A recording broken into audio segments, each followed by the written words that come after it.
முழுவதோடு நீங்க வசனம் படிச்சு டெய்லி ஒரு விசுவாசி 5-10 அதிகாரம் படிக்கணும்.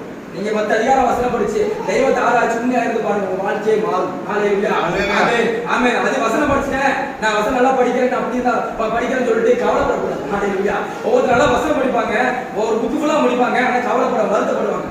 கவலைப்படக்கூடாது. ஃபர்ஸ்ட் நீங்க சந்தோஷமா இருக்கணும். ரெண்டாவது நாளா வசனம் படிக்கணும், விசுவாசமா இருக்கணும். நீ விசுவாசத்தோடு கூட எந்த காரியம் செஞ்சாலும் தெய்வம் உங்களுக்கு விடுதலை தருவார், உங்களுக்கு சமாதானம் தருவார், உங்க சூழ்நிலை கண்டிப்பாக மாறும். ஹalleluya, ஆமென். அவன் எத்தனை பேர் விசுவாசிக்கிறீங்க? ஆமென், ஹalleluya.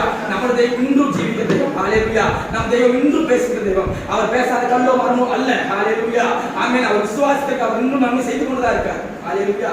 எத்தனை பேர் நம்ம சந்தோஷமா இருக்கீங்க? ஆமென், ஆமென். கேட்ட வசனப்படி உண்மையுத்தமாக பரிசுத்தமா வசனம் படிங்க, ஆண்டவரை தேடுங்க, சபைக்கு வாங்க, தெய்வத்தோடு கூட சேர்ந்துருங்க, எப்பவும் தெய்வத்தை ஆராய்ச்சிட்டு இருங்க, எப்பவும் ஸ்தோத்திரம் பண்ணுங்க, ஸ்தோத்திரம் பண்ணிக்கிட்டே இருங்க. தெய்வ வாழ்க்கை எல்லா சூழ்நிலையும் மாறும். ஹalleluya. தடையெல்லாம் உடையும், உங்க வறுமைகள் மாறும், வியாதிகள் மாறும், எல்லாம் மாறும்.